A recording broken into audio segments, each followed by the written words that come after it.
Family vlogs. नमस्कार दोस्तों, आप सभी का स्वागत है नई वीडियो नए ब्लॉग में। तो दिन की शुरुआत हो चुकी है ऑलरेडी। एक तो मतलब कि क्या बताऊं मैं, एक ना दुखद खबर है कि मेरा पूरा ब्लॉग रेडी था। जो भी हमारा दिन भर में हुआ वो मैंने एडिट भी कर लिया था, सब कुछ हो गया था और मैंने अपलोड नहीं किया था जस्ट कल ना। तो मुझे याद नहीं रहा, ऐसा मैंने सारी फुटेज डिलीट मार दी और फिर रिसाइकल बिन से भी डिलीट मार दी, क्योंकि मेरे ना मोबाइल में मेमोरी की बड़ी प्रॉब्लम रहती है। वैसे 256 GB मेरी मेमोरी है मोबाइल की, मगर क्या कहते हैं ये यूनिवर्सिटी के बहुत सारे काम वीडियोस होती हैं, उसके चक्कर में मेरी अपनी ये सारी वीडियोस फुटेज सब डिलीट हो गया। तो फिर मैं बाद में सोचने लगा, मैं क्या चलो उसका टाइटल वगैरह सब कुछ मैं कर देता हूँ सेट। फिर मैंने देखा वो तो है ही नहीं मेरे मोबाइल में, ना वो अपलोड हुई है। रिसाइकल बिन देखा उसमें भी नहीं है। तो फिर मैंने कहा यार ये सारा वेस्ट हो गया, सब कुछ वेस्ट हो गया। फिर मैंने कहा मेरी तो ज़िंदगी खराब है। तो मैंने कहा क्या ही अब मैं क्या करूँ, है ना। मुश्किल से ग्रेस लेके मैं आया था ना शादी में से, एक दो वीडियो मैंने एक्स्ट्रा रखी थी और वो वीडियो डिलीट हो गई। फिर मेरा मन इतना टूटा कि मैंने फिर ब्लॉग ही नहीं बनाया, ऐसा सा हो गया मन। फिर अभी फिर मेरे अंदर थोड़ी मोटिवेशन जागी, मैं कहा नहीं यार सबको बता तो देता हूँ कि मेरे साथ हुआ क्या। तो इसलिए ये ब्लॉग बना रहा हूँ। और नहीं तो हमने सोचा था लाइव भी आ जाते हैं, मगर लाइव के लिए उतना फिर सेटअप सूटअप वो सारा कुछ करना बड़ा मुश्किल होता है। लाइव भी इसी तरह होता है, मगर चलो अब मैं बता देता हूँ हुआ क्या। हमने नोबिता को चेकअप भी करवाया, नोबिता बिल्कुल ठीक है। ये देखो हमारा नोबिता गोदी में हमारे पास बैठा हुआ है। और उसके बाद हम गए थे बैंक में, एक बैंक है चड्डी फसी बैंक, और वहाँ पे गए थे हम। वो क्यों गए थे वो पर बताएगी क्या हुआ था। मेरी गाड़ी का लोन चल रहा था उस बैंक से और हो गया एक साल से ज़्यादा हो गया लोन क्लियर हुए हुए। तो मेरी एनओसी नहीं मिल रही थी, हम एनओसी लेने गए थे। और एनओसी ना मिलने के पीछे इतना बवाल हुआ है ना एक डेढ़ साल में। मतलब दे ही नहीं रहे थे, वो दे ही नहीं रहे थे। और हमने इतना रिक्वेस्ट किया। वो वाला तो बताओ, वो जो चक्कर पड़ गया था हमारा क्रेडिट कार्ड वाला।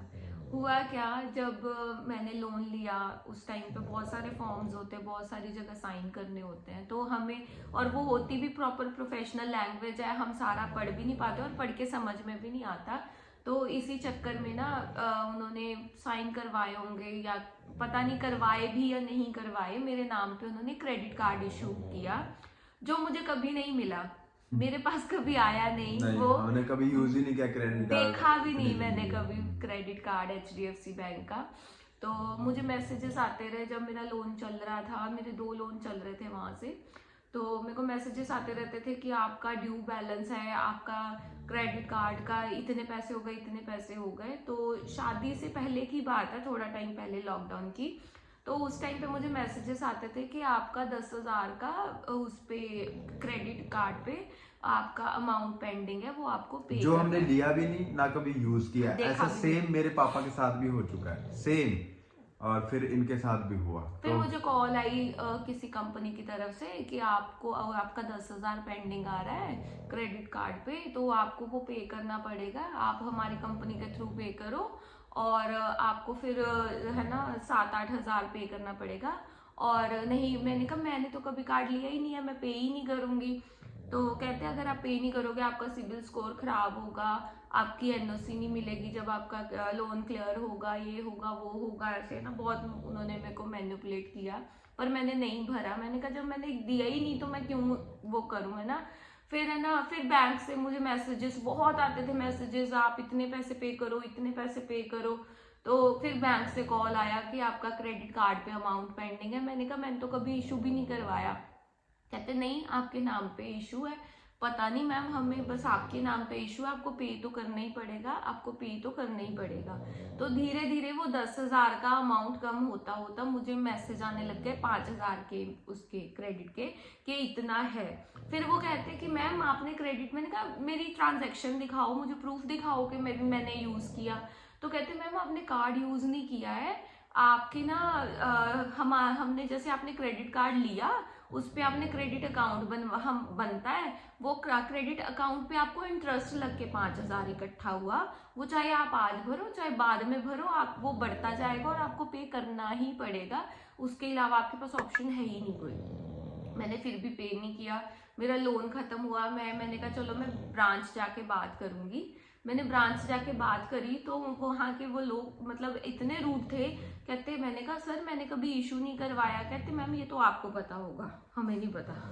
सीधा उन्होंने बोला आपको पता होगा। मैंने कहा मेरे को नंबर नहीं पता क्रेडिट कार्ड का, मुझे कुछ भी नहीं पता है ना, कि आप मेरे को कुछ तो बताओ किसने इशू किया, कोई कंसर्न पर्सन कहीं मेरे साइन हो। हवा में पैसे ले लिए, बस पता नहीं, कहते मैडम हमें नहीं पता ये सब बातें, आपको पे करना पड़ेगा, हमें इतना पता है अगर एनओसी चाहिए तो। फिर है ना उस टाइम पे तो पहले मुझे बड़ा गुस्सा आया कि मैं कंप्लेंट करूं, कंज्यूमर कोर्ट जाऊं, ये करूं वो करूं। तो एकदम से मैंने हाइपर होके मैंने पहले ये सोच लिया कि मैं पैसे नहीं दूंगी, मैं लड़ूंगी। फिर मैंने कहा कि 5,000 के लिए मैं इतना क्या, मैं फिर पता ही है आपको हमारे कानून के सिस्टम का, वो फिर हम ही फंस जाएंगे और उसमें। मैं 5,000 के चक्कर में और पैसे लगाऊंगी और पैसे लगाऊंगी और पता नहीं क्या बनना क्या नहीं। फिर मैंने हार के ना मैंने पे कर दिया। मैंने वो 5,000 पे किया, पे करने ऑनलाइन पे किया मैंने उसी बैंक के उसमें। फिर उनसे मैंने बात करी, फिर से गई, फिर मैंने बात की, मैंने कहा कि मेरी एनओसी, अब मैंने ये भी पे कर दिया, अब मेरी एनओसी मुझे दो। तो कहते मैम 40 डेज का, पहले तो ऊपर नीचे इधर उधर घुमाते रहे, उससे बात करो उनसे बात करो, हमें नहीं शो हो रहा, ये नहीं हो रहा, वो नहीं हो रहा। फिर उसके बाद है ना कहते मैम 40 डेज का प्रोसेस है, 40 डेज में आपको डिस्पैच कर देंगे। मैंने कहा ठीक है डिस्पैच कर देंगे। वो 40 डेज जो उन्होंने बोले थे, उस दौरान मैं पटियाला शिफ्ट हो गई। फिर यहाँ ये हमारी लाइफ चलती रही, पर एनओसी हमारी नहीं आई। 1 साल हो गया पूरा। तो 1 साल के बाद फिर मुझे एकदम से मुझे हुआ कि नहीं यार ये तो इम्पोर्टेंट चीज़ है। अब तो मैंने पैसे भी अननेसेसरी पे किए कि मुझे मेरी एनओसी चाहिए। तो मैंने कस्टमर केयर पे कॉल की, तो मैंने कॉल करके उनको अपनी प्रॉब्लम बताई कि ऐसे मेरे लोन चल रहे थे। मेरा रजिस्टर्ड मोबाइल नंबर था, रजिस्टर्ड मेल आईडी थी, इसके अलावा मेरी कोई मेल आईडी कोई डिटेल नहीं थी मैंने कहीं भी भरी हुई। पर वहाँ पे वेरिफिकेशन करने के लिए उस कस्टमर केयर के नंबर पे मुझे 1 घंटा लगा। क्यों? क्योंकि कह रहे आप अपना एड्रेस बताओ। मैंने एड्रेस बताया, कहते एड्रेस मैच नहीं हो रहा। फिर कहते आप पिन कोड बताओ, मैंने पिन कोड बताया, कहते पिन कोड मैच नहीं हो रहा। मैंने कहा बताओ, चलो ठीक है एड्रेस भी बदला गया, पिन कोड कैसे बदला गया मेरे को ये बताओ। एरिया का पिन कोड तो सही नहीं रहता। ऑफिशियल एड्रेस में एलपीयू का ही भरा हुआ था। उनकी कोशिश थी कि हम इनको इतना खज्जल करें कि ये फिर कहेंगे चलो छोड़ो, ये भी छोड़ो, हमने एनओसी भी नहीं लेनी है, ये बात कर रहे थे। फिर है ना मैंने कहा ऑफिशियल एड्रेस मैच हो गया मेरा एलपीयू का, लेकिन कहते पिन कोड बताओ। मैंने कहा पिन कोड ये है। कहते मैम पिन कोड मैच नहीं हो रहा। मैंने कहा आप मुझे एक बात बताओ, किसी भी जगह का पिन कोड अपने आप कैसे बदल जाएगा, या मैं अपनी तरफ से कैसे लगा दूंगी और आप उसको एक्सेप्ट कैसे कर लोगे, है ना। मैम वेरिफिकेशन नहीं हो रही, आपकी मेल आईडी मैच नहीं हो रही, ये नहीं हो रहा, वो नहीं हो रहा, बहुत कुछ मतलब हुआ।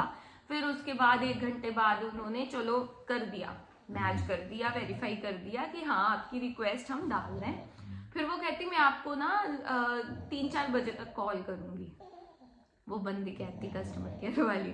मैंने कहा ठीक है। कहती मैं आपकी रिक्वेस्ट जनरेट कर दूंगी। पर उन्होंने फोन किया कस्टमर केयर पे, जब हम थे तो उन्होंने फोन किया, फोन करके मेरी रिक्वेस्ट उन्होंने डाली और उन्होंने मेरे को रिक्वेस्ट नंबर भी कहा कि आपको आ जाता है और आपकी हमने आगे प्रोसेस कर दी है रिक्वेस्ट। मुझे आधे घंटे बाद फोन आता है हमारी ब्रांच से। तो एक सर मुझे फोन करते हैं और कहते हैं मैम आप एनओसी बाय हैंड लेना चाहते हो या हम डिस्पैच करें। तो मुझे लगा इनका पहले भी ये डिस्पैच 40 डेज, ये डेज वो डेज, ये करके इन्होंने 1 साल 1.5 साल खराब किया कि मैं मेरे मुंह से पहले निकल गया कि मैं बाय हैंड ले लेती हूँ, आप मुझे बताओ मैं कब आ सकती हूँ ना। तो कहती मैम कल सुबह आ जाओ, कल सुबह आ जाओ आप। तो मैंने कहा कि मैं वर्किंग हूँ, मुझे एक बार देखना पड़ेगा, मैं देख के फिर आपको बताती हूँ कि हम कितने बजे आ सकते हैं और आप हमें कितनी देर में फ्री करोगे।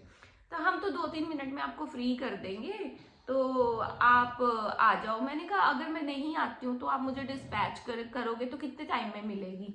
तो कहते मैम डिस्पैच करेंगे तो आपको एलपीयू का एड्रेस आ रहा है। मैंने कहा हाँ जी आ रहा है, वहीं डिस्पैच करनी है। तो कहते कि मैम फिर वो बंदा आपको वेरीफाई कैसे करेगा, हम स्पीड पोस्ट करेंगे, वो ये वेरीफाई कैसे करेगा कि एनओसी आपने ली है। मैंने कहा आप मेरा नंबर डालोगे, वो मुझे कांटेक्ट करेगा। हमारा बच्चों जैसे जो भी चीजें हमारी ऑनलाइन ऑर्डर करते हैं वो सारा एलपीयू में आता पूरी है। दुनिया, सब लोग, आप लोग भी ऑर्डर करते होगे, कोई भी चीज करते हो हमारे फोन पे आता है ना। मैंने ऐसे ही बोला, मैंने कहा सर आप बच्चों जैसी बात क्यों कर रहे हो, आप डिस्पैच करोगे, वो बंदा मुझे कंसर्न करके मुझसे बात करके मुझे एनओसी पकड़ाएगा। कहता नहीं नहीं, हमने यहाँ से डिस्पैच कर दी ना, उसके बाद हमारी कोई रिस्पॉन्सिबिलिटी नहीं है। ऐसे बोला। मेरा फिर दिमाग हिल गया। मैंने कहा इन्होंने फिर ऐसी बात इधर उधर कर देनी है। मैंने कहा चलो, मैंने फिर इनसे भी नहीं बात करी, मैंने खुद ही टाइम दे दिया। मैंने कहा ठीक है, हम 9:30 आपके पास आ जाएंगे सुबह। फिर वो सारा ये जो चीजें हुई वो ब्लॉग में था और हम गए थे वहां से। उससे पहले भी सुबह हमारा एक टिफिन टूट गया। जो हमारे कांच के जो टिफिन है 3 डब्बे थे, उनमें से एक डब्बा टूट गया, वो मुझसे नीचे गिर गया, उसको हमने बांध बूंद के रखा। वो सारा फुटेज था, सारा ब्लॉग था प्रॉपर, और 22-23 मिनट का पूरा ब्लॉग था। एडिट हुआ वो सारा डिलीट हो गया। तो इसलिए इन्होंने अभी ये बातें खुद बताई। तो हमारे साथ ये घटना घटी और फिर बस यही था, और क्या हुआ। हाँ, उस दिन फिर टिफिन टूट गया, इसलिए फिर हमने हवेली में ब्रेकफास्ट किया। हाँ, हमने हवेली में ब्रेकफास्ट किया, वहाँ खाना खाया, क्योंकि हमारा टिफिन का जो खाना था वो 2 यहाँ का था और लेके जाने के लिए था। जो लेके जाने वाला था वो टूट गया, और जो खाने वाला था फिर वो हम टिफिन में ले गए थे। तो इस तरह हमारा ये पूरा दिन गुजरा था। तो हमने वो सारा जो दिन गुजरा था वो बोल के बता दिया। और हमारा नोबिता पहले से बहुत अच्छा है, ये देखिए कितना एक्टिव है, बंदर है ये हमारा छोटू सा, कपड़े पहन के बैठा रहता है, गर गर गर। और बाहर बारिश हो रही है, मौसम बहुत ज़्यादा ठंडा हुआ पड़ा है, बाहर बारिश हो रही है। और अब मतलब कि सर्दी वाले कपड़े पहने जा रहे हैं, और लगता है 2-3 दिन तो रहेगा ठंडा मौसम। फिर उसके बाद फिर से गर्मी, मतलब कि गर्मी शुरू होने ही लग गई थी। और प्रभ की जो प्रेगनेंसी है वो भी ठीक जा रही है, सब कुछ ठीक है। कि हमारे जो मिस्त्री थे वो भी बदल गए हैं, जिन्होंने ये काम करना था वो घर में आए थे। जिस एरिया में लकड़ी का काम ये होना है, उन्होंने माप के देखा तो उन्होंने देखा कि 130 फुट का ये एरिया बन रहा है। तो उस अकॉर्डिंग फिर इन्होंने कहा कि लकड़ी कम है और लकड़ी भी दूसरी मंगवाओ जिसमें ऑलरेडी सनमाइका लगा हो। तो फिर जो भी हमारा वो सामान था वो सारा वेस्ट हो गया, तो उसको वापस करना है, उसके बदले में और सामान लेके आना है। और वो जो सामान है नोबिता भी देख रहा है प्रभ का पेट देखना, भी देखना, प्रभ का पेट यहाँ से दिख रहा है। ओए होए मोटो ये मैं पीछे से वॉइस ओवर कर रहा हूँ। और सासू माँ जी चेयर लेके आए हैं उनके लिए, और उन्होंने दोबारा ये मापा मुपा और सामान फिर मंगवाया। और सामान अब 4 गुना रेट में और भी महंगा सामान आ गया है। दोस्तों सामान बदल के मंगवा लिया है और ये अलग सामान आ गया है अब। तो अभी इससे बनाएंगे हम, और बहुत सारा सामान बदल दिया है। बहुत सारा, और क्या? खर्चा 4 गुना हो गया है। 4 गुना हो गया। पर सामान देखो कितना अच्छा लग रहा है ना ये। हाँ, ये इसी तरह रहेगा कि उतर के अंदर से कुछ और निकलेगा इसके? नहीं, ये वाइट है, ये देखो। हाँ, ये स्टिकर, अच्छा ये स्टिकर उतर जाएगा। हाँ, तो ये हरा है। हाँ, ये दूसरी, ये वो साइड है जो अंदर रहेगी ना। अच्छा। हाँ, अंदर ऐसा होगा। और सत श्री अकाल बेबे जी। दोनों साइड है, हाँ, यह एक साइड है। आप 5 भी गड़े एक साइड डाले हैं और दोनों साइड डाले 10 और शीट भी उन्होंने वाइट की आ वाली में से, ये भी वाइट है। चढ़ी अंदर लगनी है। हाँ, अलग सामान तो जल्दी शुरू करेंगे। मंडे से कह रहे थे कि हम इसका काम शुरू कर देंगे, तो होप सो ये जल्दी यहाँ पे काम शुरू हो जाएगा। और फिर हमें सोने के लाले पड़ेंगे, हम कभी कहीं बाहर सोएंगे, कभी अंदर सोएंगे। तो ये अभी होने वाला है घर में काम काज शुरू। तो यही है, आगे के दिनों में आपको और भी चीज़ें मिलेंगी। और मैं कहूँगा कि आप ज़रूर हमें एक चीज़ में पार्टिसिपेट करना, बेबी के नाम जरूर सजेस्ट करना अलग अलग नाम से ना, जैसे हर एक अक्षर से ABCD से सबसे ना। तो हम सोच रहे हैं इस तरह की एक लिस्ट बना लें, मेल और फीमेल 2 नाम की, है ना। तो देखते हैं अब बाकी।